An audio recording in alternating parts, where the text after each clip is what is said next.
Links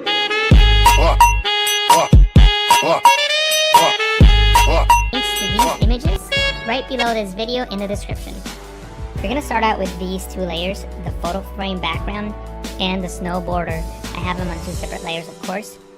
And what we want to do is we want to isolate this black area here. We can of course create a selection around the black area to isolate it, but it's Z on the keyboard. I'm holding the Z key, I'm not letting go of it, and I'm going to zoom in to the corner here and release the Z key. It'll bring me back to the pen tool, which I had selected. Make sure that you have shape on the options panel on this drop down. Click on one corner and click on the next.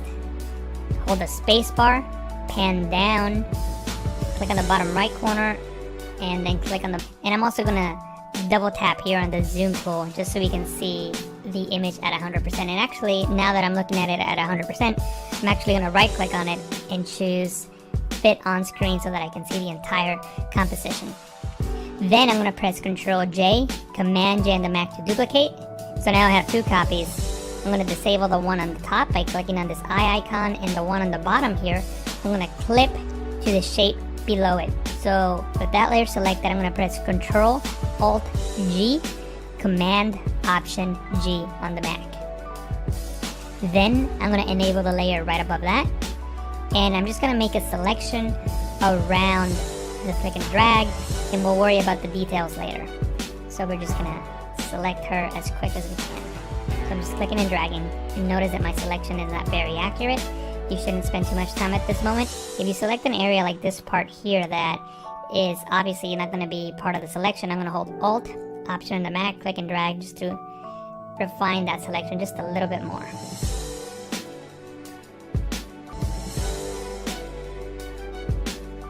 Okay, now that I have the selection active around the snow border, I'm going to select that top layer and click on the layer mask icon to create a mask around the snow border. So what I'm going to do now is click on this top layer, hold shift and click on the layer below it so they're both selected, and I'm going to click on this little chain link icon here to link those two layers. What that allows you to do is when you move one of those layers with the move tool, it moves both, and they can be in different groups and they can be separated, so that allows us to keep those two layers together. What I'm going to do now is press Ctrl T, Command T to transform to, that's Command 0 on the Mac, for the bird's eye view that allows you to see all four corner handles. And I'm going to click and drag on this one here to scale it down by holding Shift, Alt, that's Shift, Option on the Mac. Now at this point, we can go back and adjust the layer mask if we need to. So I'm going to zoom in just so we can see the areas that we need to work on. So we need to work on this area and then the blue outline around her body. So we can adjust that by clicking on the layer mask in the properties panel. You can click on mask edge. If you don't see the properties panel, you can go into window, properties, click on mask edge, and then maybe shift the edge with a negative value and see how that's adjusted. So you can keep adjusting it and making sure that that line is gone, but we don't lose any detail that we want to keep. Also, with this brush selected, I can click and drag here on the hair, and hopefully we'll get a better selection. So now, I didn't do that good of a job here, so I'm just gonna leave it like this for now. Paint with white in areas that I want to keep. So I'm just gonna paint with white in these areas here. And I know I'm selecting some of the sky, but that's okay. I'm going to get rid of that by pressing X on the keyboard, which swaps the foreground and background color. And with black, I'm going to paint on that layer mask to get rid of the sky here.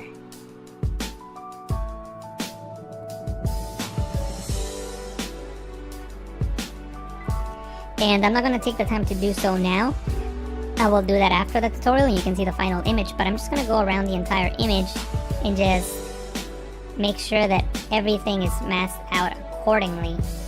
And in most of these areas, everything seems to be okay. I know we got to work on this. And what we're going to work on now is extra elements that are going to help our composite look much more realistic and much more interesting. So from the Adobe Stock library, I downloaded 2 elements. Now, links to these files are on the description. You have to download them from Adobe Stock. They're not free, but you can use a watermark preview to practice on. So I would recommend you doing that just so that you can have a way to practice and learn So the first thing I gotta do is get rid of the shovel in backspace, or you can go into edit, fill to bring up, fill in those pixels and make the shovel disappear. I'm gonna press Ctrl D, Command D on the Mac to deselect, and this is what we're gonna work with.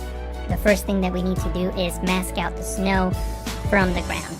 So I'm gonna go into the channels panel, and I'm gonna look for the channel that's got the most contrast. I'm gonna click and drag on the blue channel and drop it here in the new channel icon to duplicate it. Now with the duplicate channel, I can start making adjustments to it. So with the lasso tool selected, I'm just gonna click and drag and make a very rough selection on the areas that I know for sure I wanna keep, which is all this top part here.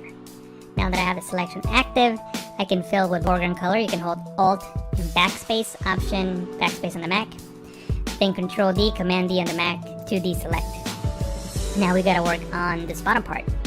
There's a feature in Apply Image. Take an image and apply it onto itself using a blend mode. In this case, we're taking the blue copy, applying the screen blend mode onto itself. So notice what happens here on the snow on the edge. It essentially turns white, which is what we want. You could also, of course, apply a multiply blend mode and it'll give you a different result.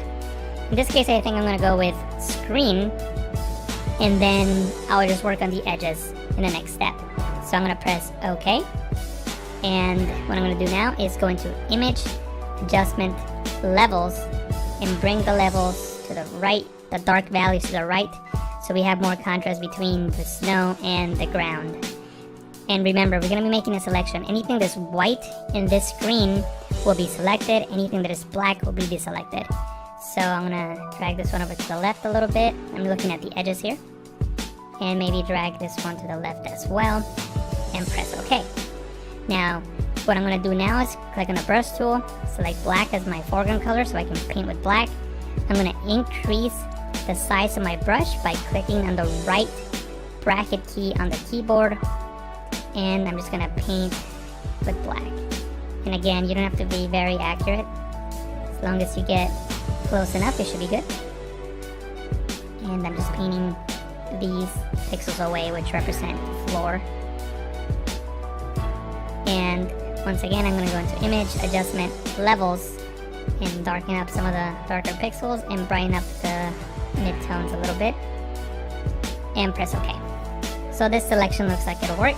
So I'm gonna press Control, Command on the Mac, click on the blue copy icon to make a selection around it, go back into the Layers panel, on the background layer, which is the only layer that we have in this document. I'm gonna click on the new layer mask icon, and notice now that the floor is no longer there. Now, it's not a perfect selection, but it's gonna work because the color of the floor and the color of the table are very similar colors, and I think we're gonna be able to get away with it. So what I'm gonna do is I'm just gonna simply click on the layer, select the move tool, click and drag the layer over onto the other file by hovering over a really big layer. So we're gonna need to scale it down. Control T, Command T on the Mac, transform. We can't see the corner handles, so I'm gonna press Control 0, Command 0 on the Mac. There's the corner handles, and now I'm gonna adjust them accordingly. I'm holding Shift as I'm clicking on these corner handles to keep the file constrained. The angle is not really matching my scene, so I'm gonna right click on it and choose Flip Horizontal. And from here, I can match scene a little bit better, and I can even distort it if I want to. Maybe right click on it and choose Distort, just to get a better perspective of the scene that we're working with. Maybe something like this. And press Enter when you're done. Now that we have this file in place, I'm gonna press Z on the keyboard, right click, Fit to Screen. Then I'm gonna press V on the keyboard to get the move tool, and maybe I can move it around if I need to. And I'm gonna click on the new group icon to create a new group. I'm gonna click and drag this snow layer in there. I'm gonna collapse it, and now it's in that group.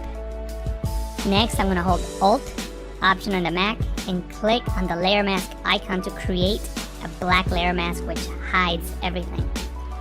Then, with the brush tool, I can paint with white on this layer mask to start revealing some of that snow. So I'm going to use the bracket keys on the keyboard as I work to increase and decrease the size of my brush. So I'm just painting with white, just bringing in some of that snow.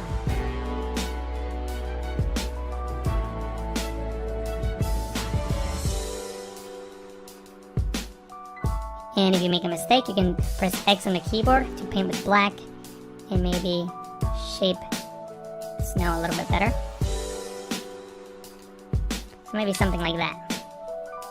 What we're gonna do now is work with different elements. So I'm gonna open up the libraries panel and I'm gonna open up this file here, which is these snow elements that were also downloaded from Adobe Stock. By the way, if you don't have Photoshop CC, you won't have the libraries panel, but you can still download the watermark previews onto your desktop and bring them into Photoshop as you would any other image. So you can still work with the previews. So what I'm going to do now is just select one of these elements and bring it over to the file that I'm working with. So I'm going to click on the lasso tool and I'm going to select this element first. So I'm going to select it, go to edit and copy, or you can press Ctrl C. I'm going to deselect that element, Ctrl D, Command D on the Mac, go back into the file that we're working with. I'm going to paste it here, Ctrl V, Command V on the Mac, and there it is. As you can see, it's a high resolution file, which is good. I'm going to change the blend mode to screen so the black pixels disappear and we only keep the bright pixels, in this case the snow. Then I'm going to press Ctrl T, Command T to transform, Ctrl 0, Command 0 for bird's eye view, and I'm going to scale this element down. I'm going to press Ctrl 0, Command 0 again to zoom back in, and I'm going to just rotate it and make it fit accordingly. Now in this case, I'm going to flip it horizontally. So right click on it, flip horizontally, and keep rotating it. So maybe something like this. And I can, scale it more if I need to, or rotate it more if I need to. So whatever distortions I need to do for it to work. So maybe something like that. So I just press enter to accept that transformation. And I'm going to use one more element. I'm going to use this one right down here. Again, Ctrl C to copy and paste that in here. Change the blend mode to screen. Ctrl T to transform, that's Command T on the Mac. Ctrl 0, Command 0 on the Mac, and scale this one in as well.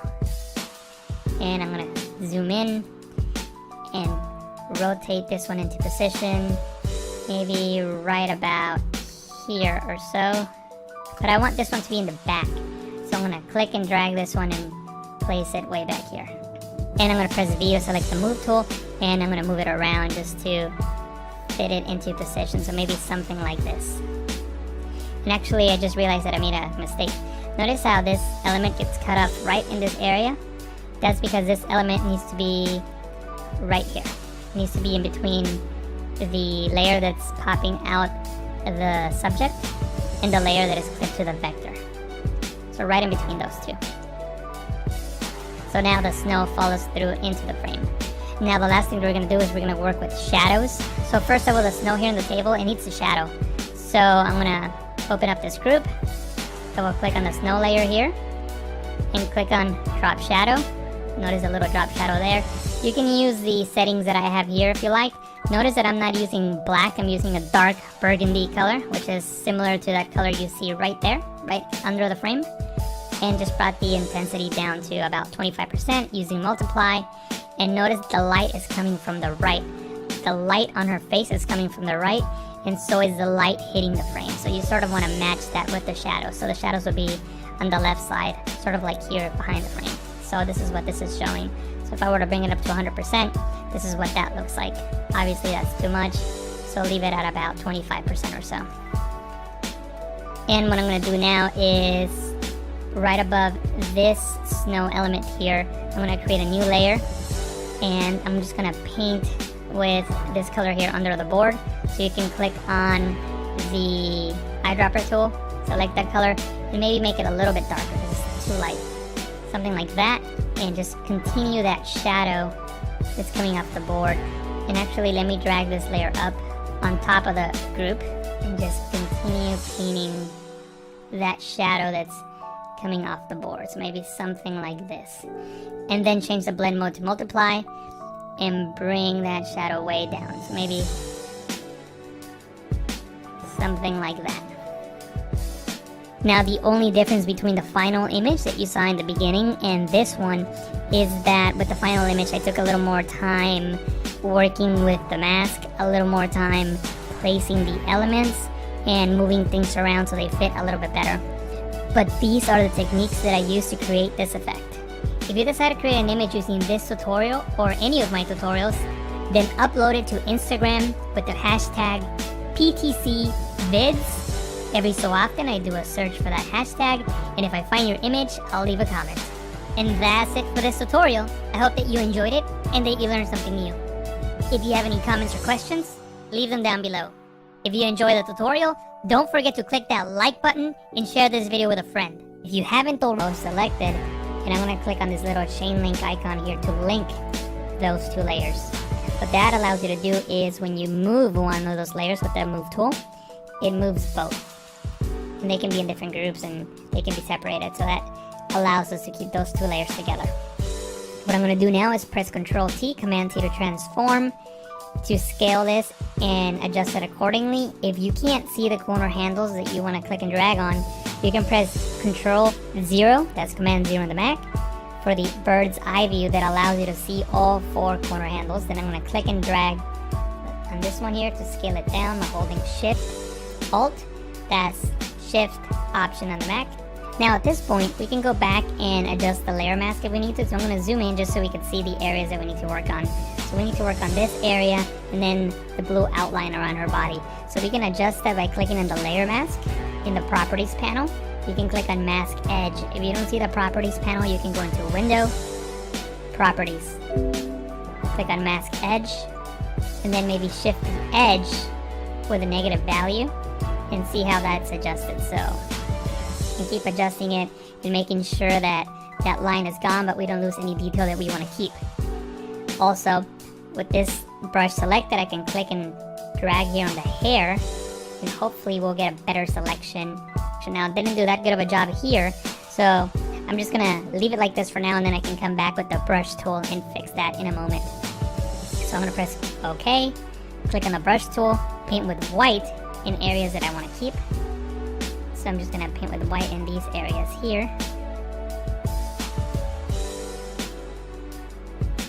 And I know I'm selecting some of the sky, but that's okay. I'm going to get rid of that by pressing X on the keyboard, which swaps the foreground and background color. And with black, I'm going to paint on that layer mask to get rid of the sky here.